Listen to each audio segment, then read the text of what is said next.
সুপ্রিয় শিক্ষার্থী, শুভ সকাল। আমরা গত ক্লাসে অর্থনীতি দ্বিতীয় পত্রের চতুর্থ অধ্যায়ের বাংলাদেশের উচ্চ জন্মহারের কারণ এবং জনসংখ্যা বৃদ্ধির ফলাফল নিয়ে আমরা আলোচনা করেছিলাম।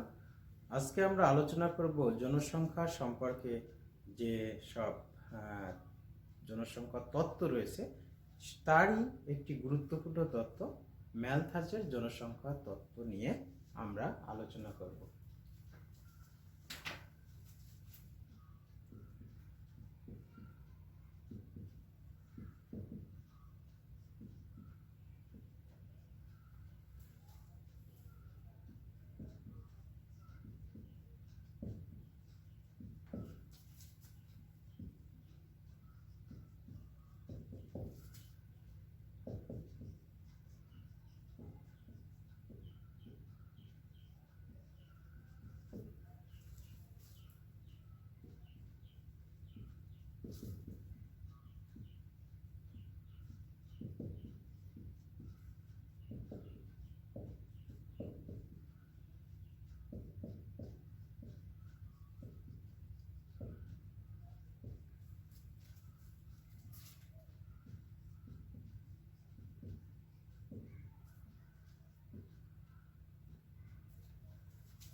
জনসংখ্যা তথ্য। জনসংখ্যা সম্পর্কে বিভিন্ন তথ্য, যেমন কোনো দেশের আয়তন, কোনো দেশের মোট জনসংখ্যা, জনসংখ্যা বৃদ্ধির হার, জনসংখ্যা বৃদ্ধির ফলাফল, জনসংখ্যা নিয়ন্ত্রণের উপায় নিয়ে ইত্যাদি বিষয়গুলো নিয়ে যেখানে আলোচনা করা হয় তাকে জনসংখ্যা তথ্য বলে। আমাদের আলোচ্য বিষয় হচ্ছে জনসংখ্যা সম্পর্কে একটি খুবই জনপ্রিয় তত্ত্ব, সেটা হচ্ছে ম্যালথাসের জনসংখ্যা তত্ত্ব। সেই ম্যালথাসের জনসংখ্যা তত্ত্ব নিয়ে আমরা এখন আলোচনা করব।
ম্যালথাসের জনসংখ্যা তত্ত্ব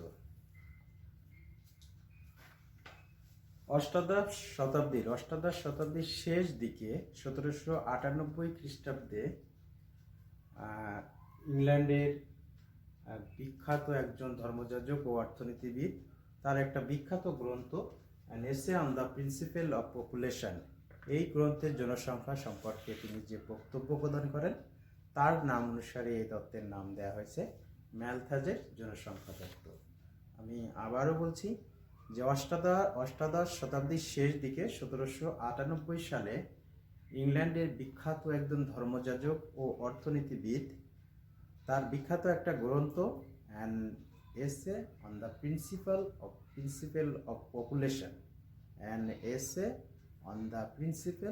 অফ পপুলেশন নামক গ্রন্থে জনসংখ্যা সম্পর্কে তিনি যে বক্তব্য প্রদান করেছেন তারই নাম অনুসারে এই তত্ত্বের নাম দেয়া হয়েছে ম্যালথাজের জনসংখ্যা তত্ত্ব।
ম্যালথাস তার জনসংখ্যা তত্ত্ব কিছু অনুমিত শর্তের উপর ভিত্তি করে প্রদান করেছেন যে এই সকল শর্ত যদি বিদ্যমান থাকে তাহলে তার তত্ত্বটা কার্যকর বলে তিনি মনে করেন। যেমন খাদ্যের যোগান সীমিত হতে হবে, নর এবং নারীর মধ্যে যে আকর্ষণ সেগুলো প্রয়োজনীয়, নিয়ন্ত্রিত এবং শাশ্বত হতে হবে, কৃষিতে ক্রমশমান প্রান্তিক উৎপাদন বিধি কার্যকর হবে এবং কৃষি হবে একমাত্র উৎপাদন ব্যবস্থা, জমি এবং এই জমির উৎপাদন ক্ষমতা স্থির, একই সাথে উৎপাদনে ব্যবহৃত প্রযুক্তি অপরিবর্তিত থাকবে। এ সকল শর্তগুলোর অধীনে ম্যালথাসের জনসংখ্যা তত্ত্ব কার্যকর বলে তিনি মতামত দিয়েছেন। এখন দেখি ম্যালথাসের জনসংখ্যা তত্ত্বের মূল বক্তব্য কি।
ম্যালথাসের মূল বক্তব্য হচ্ছে যে ম্যালথাসের মতে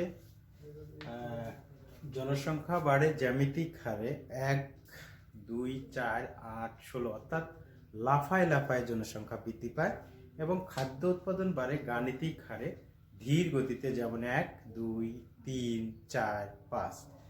এবং এখানে আমরা দেখতে পাচ্ছি যে জনসংখ্যা যে হারে বৃদ্ধি পাচ্ছে, খাদ্য উৎপাদন সে হারে বৃদ্ধি পাচ্ছে না। তিনি আরো বলেন, যেভাবে যদি একটি দেশের জনসংখ্যা বৃদ্ধি পেতে থাকে তাহলে প্রতি 25 বছর পর পর একটি দেশের জনসংখ্যা দ্বিগুণ হবে। তো তার এই মূল বক্তব্যকে আমরা একটা সূচির মাধ্যমে তুলে ধরার চেষ্টা করব এবং সেখান থেকে আমরা একটি রেখাচিত্র অঙ্কন করব।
ম্যানথজের মূল বক্তব্যকে আমরা এই সূচির মাধ্যমে দেখানোর চেষ্টা করেছি।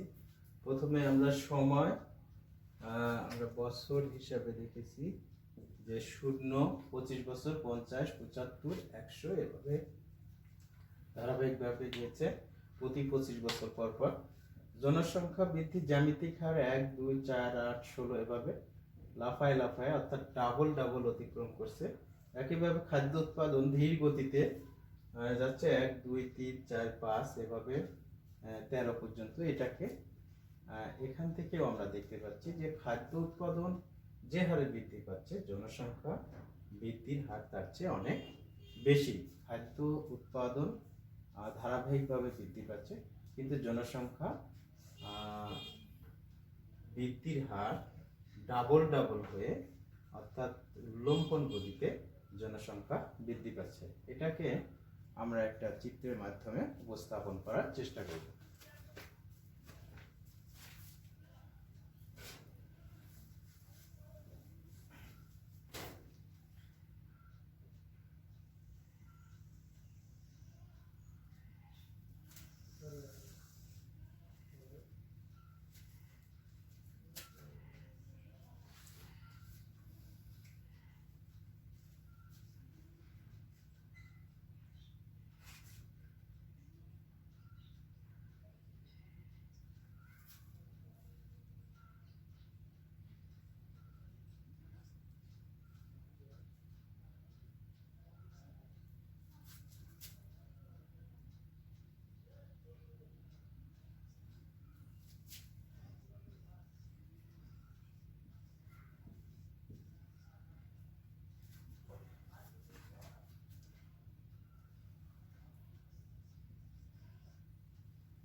চিত্র অঙ্কন করার জন্য আমরা কি করেছি, প্রথমে দুইটা অক্ষ অঙ্কন করেছি, একটা হচ্ছে ভূমি অক্ষ আর একটা হচ্ছে লম্ব অক্ষ। ভূমি অক্ষে আমরা সময় বা বছরের মানগুলো 0, 25, 0, 25, 50, 75, 100 আমরা সময় বা বছরের মানগুলো আমরা বসিয়েছি। এবং লম্ব অক্ষে খাদ্য জনসংখ্যা বৃদ্ধির যে মানগুলো এবং খাদ্য উৎপাদনের যে মানগুলো, সেই মানগুলো আমরা লম্ব অক্ষে বসিয়েছি। এখন প্রথমে আমরা সময়ের সাথে খাদ্য উৎপাদনের মানগুলো, সমন্বয় সূচক বিন্দুগুলো আমরা স্থাপন করব। যেমন সময় যখন 0 তখন খাদ্য উৎপাদন 1, 0 সময় যখন 0 তখন খাদ্য উৎপাদনের মান 1, সময় যখন 25 তখন খাদ্য উৎপাদনের মান 2।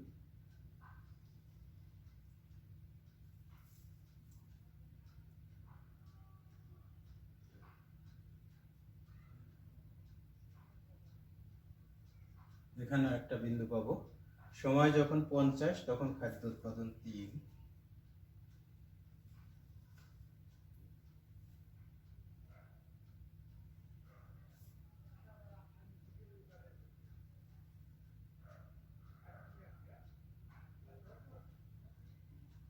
এখানে আর একটা বিন্দু পেলাম, সময় যখন 75 তখন 4,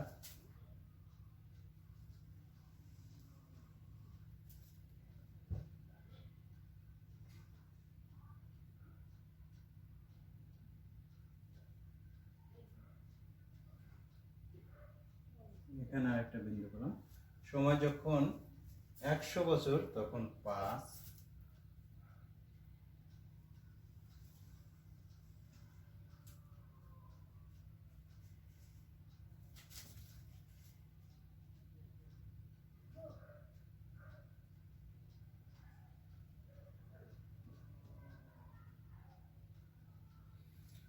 তাহলে এভাবে আমরা সমন্বয় সূচক সময় এবং খাদ্য উৎপাদন বৃদ্ধি সমন্বয় সূচক বিন্দুগুলো স্থাপন করলাম।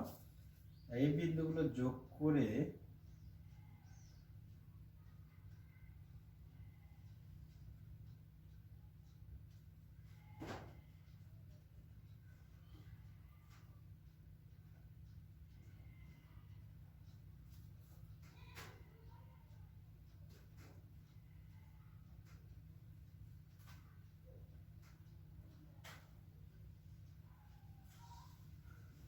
যে রেখা পেলাম এটা হচ্ছে খাদ্য উৎপাদন রেখা। তাহলে সময় এবং খাদ্য উৎপাদনের সমন্বয় সূচক বিন্দুগুলো আমরা স্থাপন করে আমরা বিন্দুগুলো যোগ করে যে রেখা পেলাম সেটা হচ্ছে খাদ্য উৎপাদন রেখা। এবং সময়ের সাথে জনসংখ্যা বৃদ্ধির মানগুলোর আমরা সমন্বয় সূচক বিন্দু স্থাপন করব। সময় যখন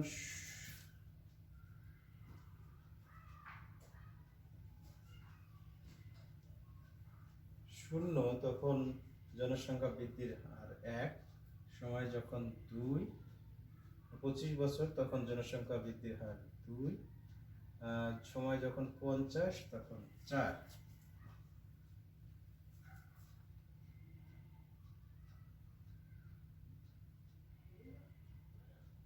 এখানে একটা বিন্দু, সময় যখন 75 তখন 8,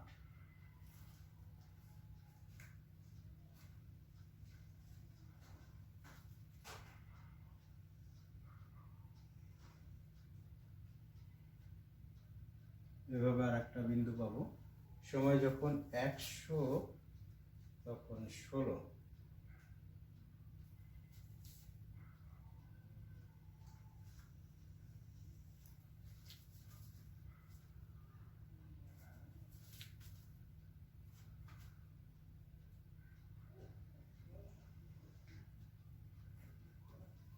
এভাবে আমরা সময়ের সাথে জনসংখ্যা বৃদ্ধির মানগুলো সম্পর্ক সূচক বা সমন্বয় সূচক বিন্দুগুলো আমরা স্থাপন করেছি। এখন এই বিন্দুগুলো যোগ করলে যে রেখা পাবো সেটা হচ্ছে জনসংখ্যা বৃদ্ধি রেখা।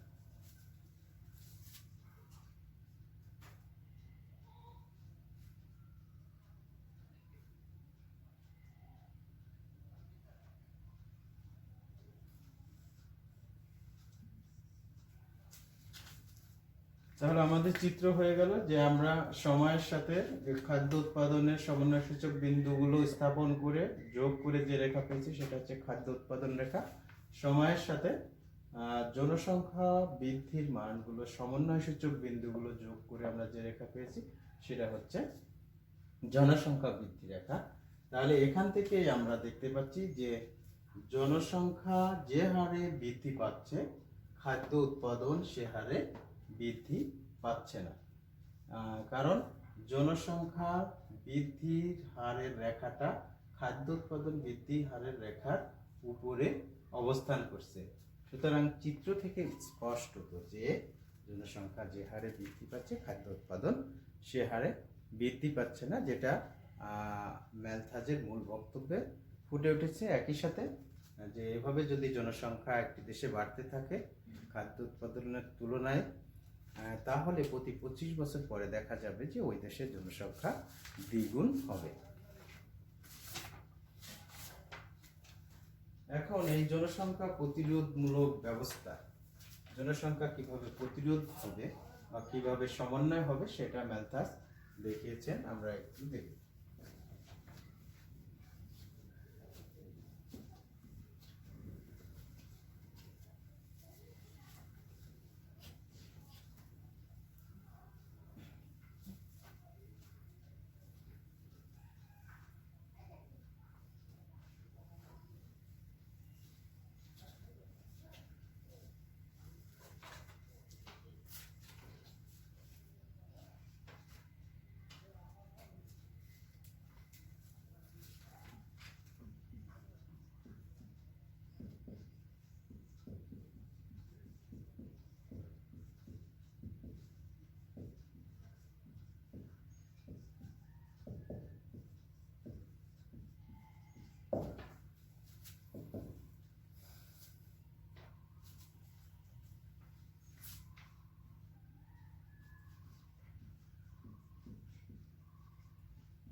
ম্যালথাস এই অতিরিক্ত জনসংখ্যার প্রতিরোধমূলক ব্যবস্থা হিসেবে দুই ধরনের ব্যবস্থার কথা বলেছেন।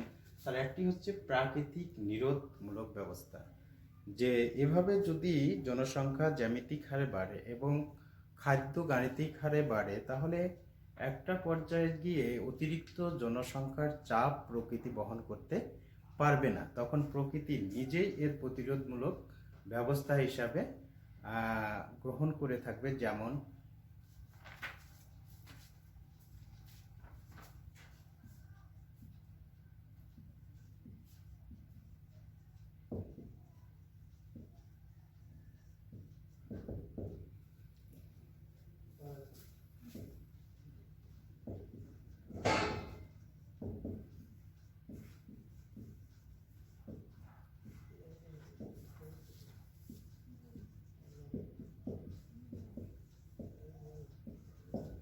প্রকৃতি নিজেই ব্যবস্থা হিসেবে নেবে দুর্ভিক্ষ, মহামারী, যুদ্ধ, ভূমিকম্প, বন্যা ইত্যাদি।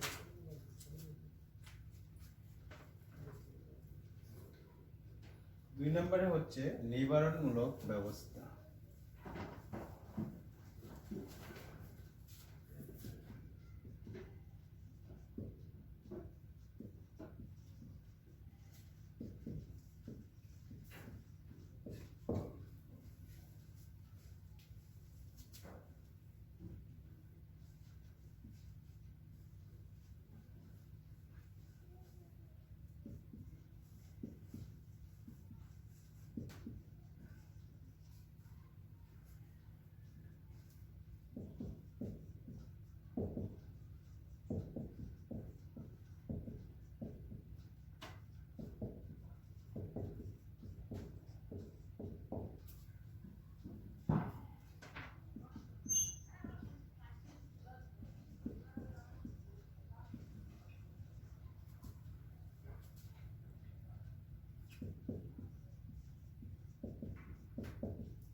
নিবারণমূলক ব্যবস্থা হচ্ছে মানুষ নিজেই এই ধরনের ব্যবস্থা গ্রহণ করে থাকে।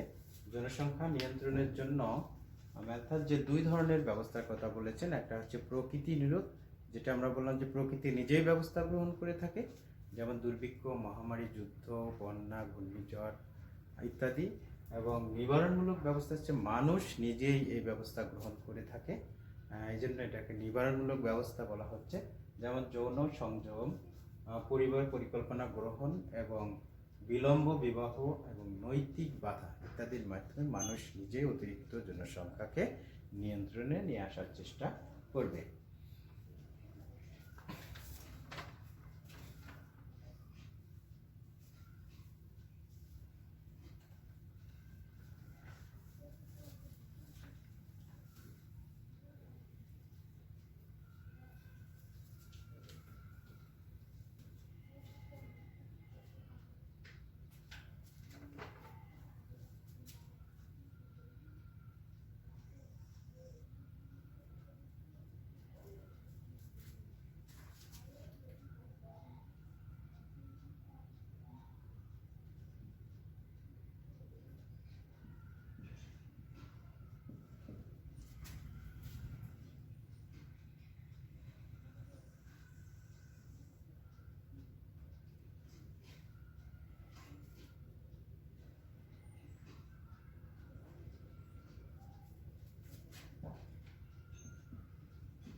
ম্যালথাসীয় চক্রের মাধ্যমে দেখানোর চেষ্টা করছেন যে আসলে জনসংখ্যা এবং এই প্রাকৃতিক নিরোধ ব্যবস্থা কিভাবে আবর্তিত হচ্ছে বা আবর্তন হচ্ছে। যেমন প্রথম অবস্থায় চিত্রে জনসংখ্যা ও খাদ্যের মধ্যে ভারসাম্য দেখানো হয়েছে। পরবর্তীতে যখন দেখা যাচ্ছে জনসংখ্যা বৃদ্ধির হার খাদ্য উৎপাদনের বৃদ্ধির হারের চেয়ে বেশি, সেক্ষেত্রে জনাধিক্য দেখা যাচ্ছে। যখন অতিরিক্ত জনসংখ্যার চাপ প্রকৃতি সহ্য করতে বা বহন করতে পারছে না, তখন প্রকৃতি নিজেই ব্যবস্থা গ্রহণ করছে। প্রকৃতির নিরোধ, প্রকৃতি নিজেই যুদ্ধ, মহামারী, বন্যা, ভূমিকম্প মাধ্যমে তার প্রকৃতি নিজেই ব্যবস্থা গ্রহণ করার মাধ্যমে আবার খাদ্য ও জনসংখ্যার মধ্যে ভারসাম্য আনার চেষ্টা করছে। তবে এই ভারসাম্য অত্যন্ত ক্ষণস্থায়ী থাকছে, ফলে আবার জনসংখ্যা বৃদ্ধি পাচ্ছে। এভাবে জনসংখ্যা ও প্রাকৃতিক নিরোধের চক্রাকার আবর্তন চলছে। তো এটা জনসংখ্যা ম্যালথাস তার জনসংখ্যা চক্রের মাধ্যমে দেখানোর চেষ্টা করেছেন। তো সুপ্রিয় শিক্ষার্থী, আমরা আজকের মতো আমরা জনসংখ্যা সম্পর্কে যে গুরুত্বপূর্ণ এবং জনপ্রিয় তথ্য ম্যালথাসের জনসংখ্যা তথ্য নিয়ে আলোচনা করলাম। পরবর্তী ক্লাসে আমরা জনসংখ্যারই অন্য কোনো তথ্য নিয়ে আলোচনা করব। সে পর্যন্ত সুস্থ নিরাপদে থাকো। সবাইকে ধন্যবাদ।